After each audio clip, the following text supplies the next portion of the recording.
Combat is vicious, rough. Very, very fast.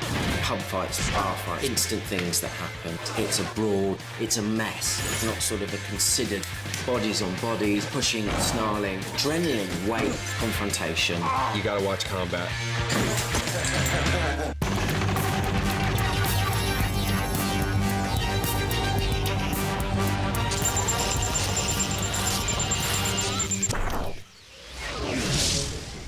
Action. So who are you, Owen? Sorry? I want to know. Who are you, Owen Harper? Is that who you are?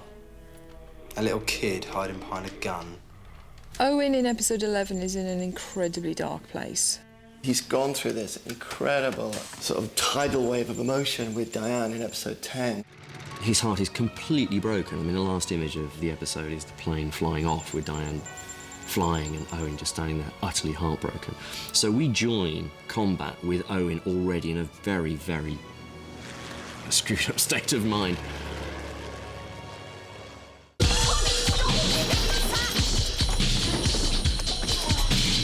He starts the episode, he's out in a bar, he's just drowning his sorrows. You see, it's about using your opponent's aggression to your own ends, and there's a lot of anger. What does a man have to do to get some peace in this city? He's a lost boy and rejected and losing his relationships and also not liking himself very much, I think. You know, a lot of self-hatred. You can be such a wanker sometimes, and you know that! I do, as a matter of fact. One of the places you find Owen is friendless. That's a dark place to be. And I think it's true of a lot of the Torchwood team. They don't have someone to talk to. Gwen might be having an affair with Owen, but she's still got Rhys to go home and talk to and have a laugh with and just watch telly and eat baked beans with. If only he could go into work and say, oh, I'm sad. And his tragedy is that he can't. That he's having a drink, he pretends he's fine, he's brittle, he's brisk, he's burning up. He's feeling like he's lacking purpose and lacking any kind of direction. I'm in the wrong business. He comes across a charismatic leader who then says, There's so much more, if you know where to look. And it's this bizarre fight club.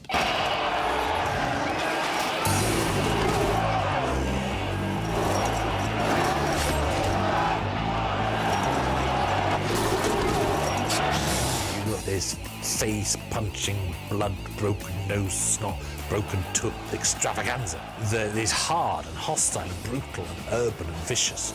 And to see Owen entering into that world and becoming part of it, and actually wanting to be part of it, shows what a dark path he's walking down now.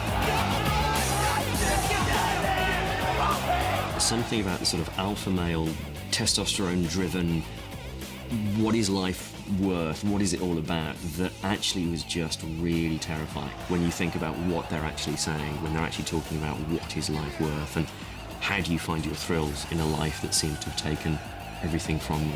Nice one, mate! Costs £1 to enter the cage. Whoever stays in there the longest across the night takes home all the money. You're next! It's the first time we've seen Owen in context of another kind of male figure appear, if you like, someone his own age. I mean, there's Yanto, but Yanto has kind of got one foot in the shadows, if you like.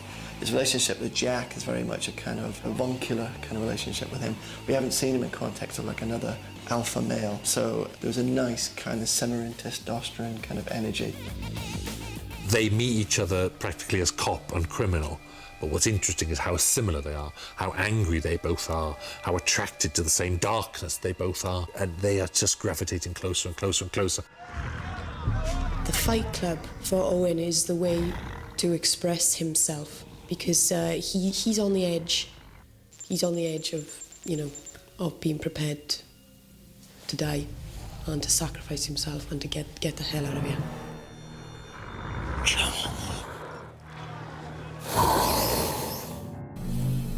One of the things we always want in every episode of Torchwood actually is for it to feel real, especially for fight scenes to feel real. I think there's a real skill to, you know, not having those artificial punches that go doosh like that. You can see the stunt arranger at work. Come on in. Just get it over with. Those moments of violence in real life, which are actually really shocking and really scary, if you see something like that, if you're close to a real fight in a street, it tends to be considerably more vicious than anything you see on television. No need for you to get involved. We wanted it to explode very quickly. We didn't want to use slow motion or anything like that. We wanted it to be quick and fluid and nasty. I think the fights in the pub with Owen in the bar is I actually sort of went and found that fight director and told him he was a genius, which I've never done before with a fight director, because you stay away from men like that. It's great stuff. 5210, take one.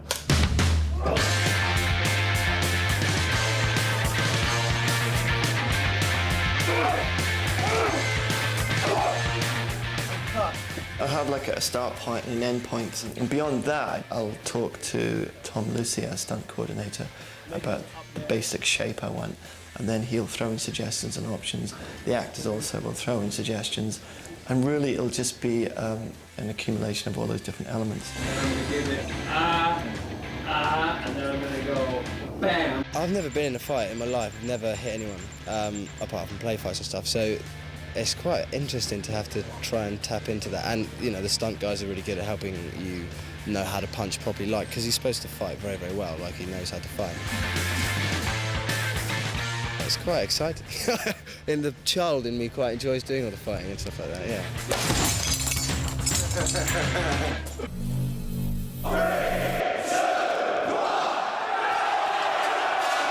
I arrived on set when they were doing the scene of the crowds chanting from the balcony, and I walked into that big room with all those people chanting, and it was the most terrifying thing that I'd seen filmed. There was just something about a mob mentality when it turns and goes nasty that is scarier than probably anything else. When you have those big days where you have lots of extras, that's when I suppose you're more aware of working as a team. And that's good, because that takes the pressure off you to concentrate on other things. What's the longest anyone's been in there? One key shot that I knew I wanted was we're looking beneath Owen, looking back up at the people on the balcony. We kind of crammed all our 40 extras into that one shot and made it hopefully look like there were more.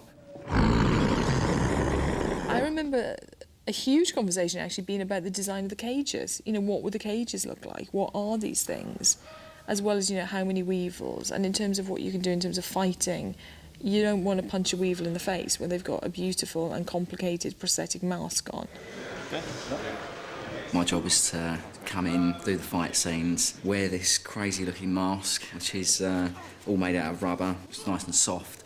So when we're interacting with the actors, if we do clash at all, they won't get injured. Action! This is a very intense scene that has Owen coming into Mark's fight club. It's quite a simple move that I'm jammed up against the cage and then I'm sort of brought back onto crash mat, thankfully. I've got knee pads, so, you know, it's fun of the job, really.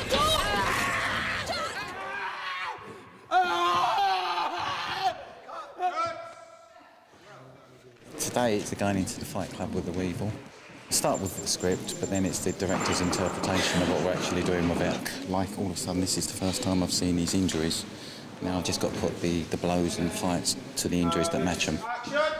The finale, where Torchwood come to the rescue, it was very, I think kick, bollock, scramble is the technical term we use in this trade. It was very frenetic, where you're doing the most simple blocks because, you know, the clock's against you. But sometimes, you know, that produces your best work. What I liked about this episode, there's a kind of King Kong element.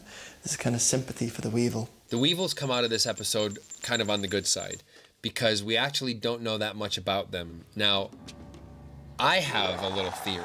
Maybe the fighting that we knew in episode 1 is actually a result of what has been going on in combat, because combat's been happening for a while. So the aggression of the Weevil in episode 1 ripping the guy's neck, he thought he was going to be attacked, so he struck out. Perhaps they're a calm race. I think that would be so great, such class, if Owen was part Weevil now. It's a great kind of ticking clock to have there about what, you know, how does this Weevil bite? And the fact that he can growl at another Weevil, how will that reveal itself in future episodes? I mean, Burns got fantastic teeth, and for him to and just to maybe CGI some spikes like that just would be phenomenal. We talked about that in the edit, about whether he's been influenced in any way. And I think we'll have to wait and see.